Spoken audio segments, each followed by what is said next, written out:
Fala pessoal, iniciando mais uma semana, após uma semana de grande volatilidade, né? Semana passada tivemos dois eventos ali que mexeram bastante com o mercado, né? Primeiro evento que aconteceu ali por volta da segunda-feira, acabou tendo reflexo no dia seguinte, ali na terça, que foi a decisão ali do ministro do STF, o Flávio Dino, decidindo que leis e determinações de outros países não têm ali uma validade automática dentro do Brasil, tá? E isso fez com que o mercado corrigisse forte, né, principalmente ali com um temor relacionado aos bancos, né, em descumprir ali a questão da lei Magnitsky, né, que foi imposta ali ao ministro Alexandre de Moraes, e isso trouxe bastante movimento na terça-feira, tá? Decorreu a semana ali, né? Na sexta-feira tivemos falas do Jerome Powell, que é o ministro, que é o presidente do Fed, lá nos Estados Unidos. O mercado esperava num discurso que não desse muitas pistas do que poderia acontecer, né? Algo que fosse ali mais na espera dos próximos dados, né? Mas ele acabou tendo um discurso ali sugerindo, né? Novos cortes, sugerindo cortes de juros nas próximas reuniões. E isso fez com que os mercados animassem bastante, tá? Inclusive, a gente teve um movimento forte de alta na sexta-feira aqui no mercado brasileiro e mercados mundo afora, tá? Praticamente todos os mercados aí subindo fortemente na sexta-feira após as falas do Jerome Powell, tá? Bem, pessoal, durante a semana que nós estamos agora, né? Então, ao decorrer da semana, eu entendo que vale a pena ficar de olho principalmente em dados que serão divulgados como o PIB dos Estados Unidos, né? Então, tem divulgação de PIB dos Estados Unidos e tem divulgação do índice PCE, que é uma das principais métricas ali de inflação que o Fed fica de olho, tá, pessoal? Então, são dados que eu entendo que vale a pena ficar atento, né? Porque dependendo do que vier, pode trazer aí um pouco mais de volatilidade para o mercado.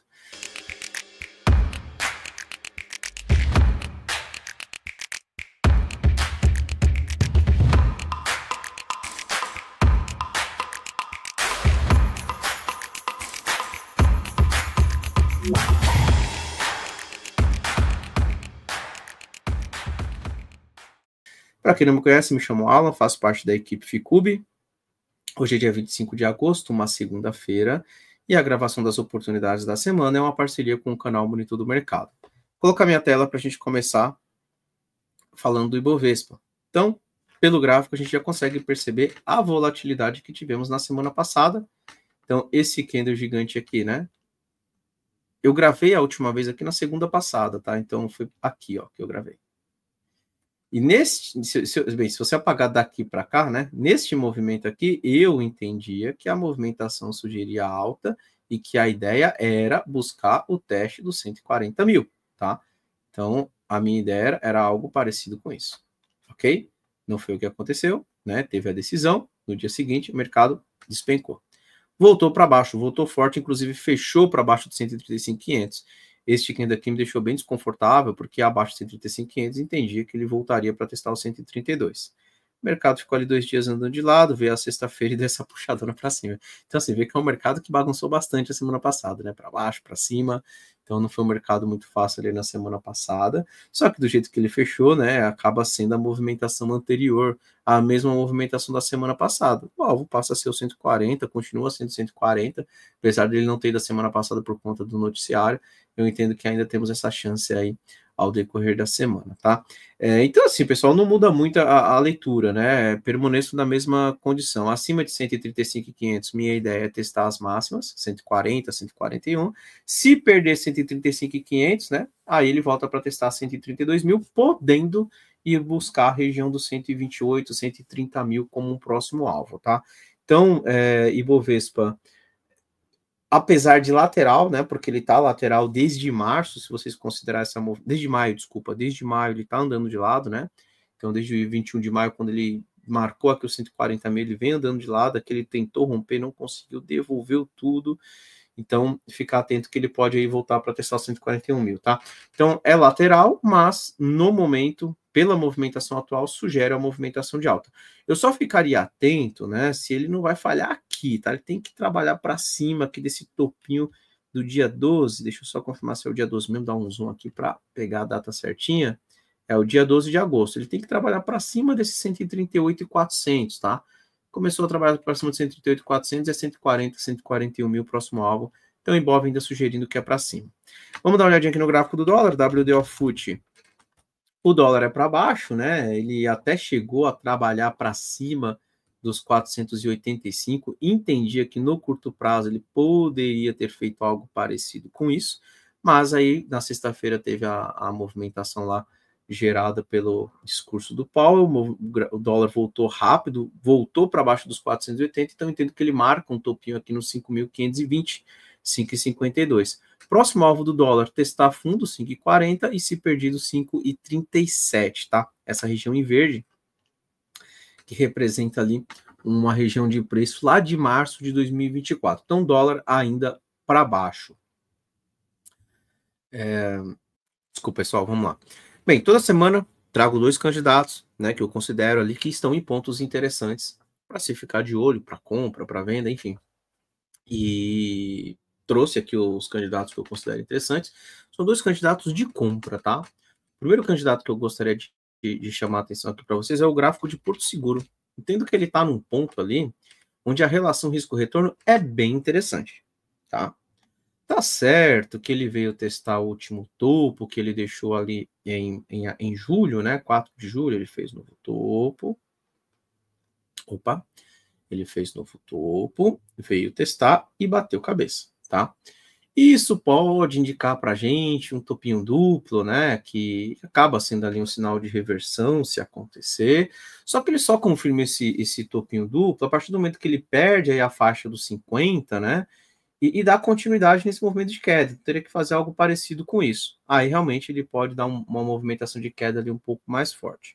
Como ele não perdeu ainda, né, e tem a possibilidade de Porto Seguro consolidar nessa região de topo, e aí o stop fica bem barato ali para quem está procurando compra, eu entendo que se Porto Seguro nos próximos dias começar a reagir por aqui, vale uma tentativa de compra, stop abaixo dos fundos que ele já deixou aqui, ou que ele pode deixar, né? Ele pode fazer algo parecido com isso, violina e depois volta para cima. Entendo também que vale tentativa de compra com stop abaixo do fundo. Stop curtinho, alvo na região dos 57, tá? Então, gosto de Porto Seguro, é um ativo que tem 3 linhas verdes para cima, é um ativo que está com ROC 17 e 34, que são os ROCs menores, sozinhos abaixo de zero, então isso indica para a gente um ativo que tem condição de compra, sim. Se eu pegar as mimas aqui, ele tem um Mimalec, né, 610 para cima, apesar da 1734 começar a cruzar para baixo, mas eu ainda tenho os leques maiores alinhados para cima, tá? Mas ele precisa respeitar exatamente esta região de preço que ele está agora. Então, é um ponto que me chama a atenção, porque tem relação risco-retorno bem interessante, né? Stop barato e alvo distante. E vamos acompanhar nos próximos dias para ver se Porto Seguro reage por aqui, tá ok? Então, Porto Seguro seria o meu primeiro candidato.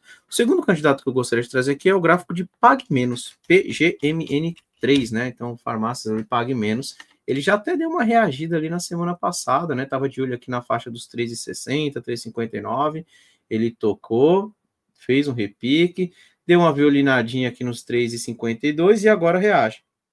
Eu gosto desse gráfico, tendo que pode ser uma oportunidade na compra com o stop abaixo do último fundo.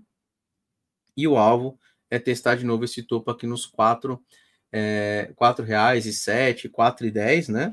Testar esse topinho anterior. Deixa eu só pegar o semanal aqui para ver se tem algum alvo ali mais para cima. Eu acho que o alvo seria esse mesmo, tá, pessoal? Então, em 4,10, 4,5, né? É um ponto onde eu ficaria atento. Se ele passar para cima dessa região, ele pode andar bem, né? Ele começa a abrir alvo lá para o 5, né? Claro que não vai de uma vez, mas ele começa a ter essa possibilidade para frente. Então, gosto aí de PGMN3 e considero que, pelo menos para testar os topinhos anteriores, aí é um ativo bem interessante, tá? Vamos dar uma olhadinha aqui no gráfico do S&P 500. Deixa eu só pegar aqui o TradingView. Prontinho, vamos lá.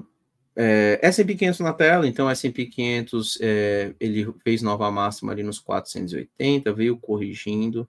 Ele perdeu a região de 420, 430. Chamei a atenção que esse movimento ali era um movimento que não me agradava muito e que a partir do momento que ele formasse um fundinho, não é mais para perder aquela região, né? Então ele marcou um fundo aí na região dos 345, 350, não pode mais perder esse pivô, esse último fundo que ele marcou, tá? Esse candle é o candle de sexta, né?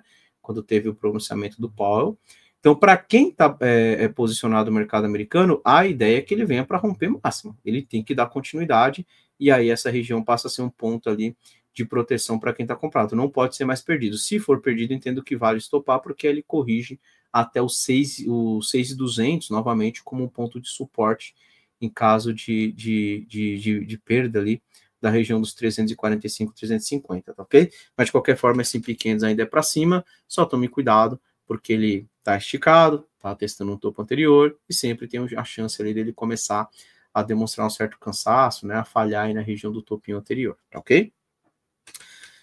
Bem, então é isso, pessoal. Falamos ali dos candidatos, né? Falamos ali do Ibov, falamos também do dólar e do S&P 500. Vamos acompanhar aí as notícias durante a semana, principalmente notícias relacionadas ao PIB e também ao PCE, né? Que é o índice de inflação ali utilizado pelo Fed, um dos principais índices de inflação utilizado pelo Fed, né? Para tomar suas decisões. Então fiquem atentos, serão divulgados durante a semana, né? Então fiquem atentos aos dados.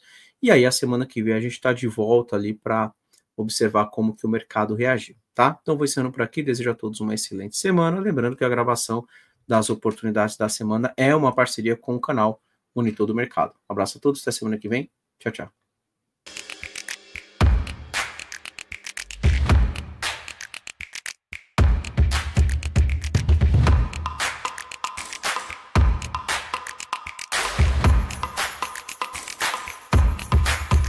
Wow.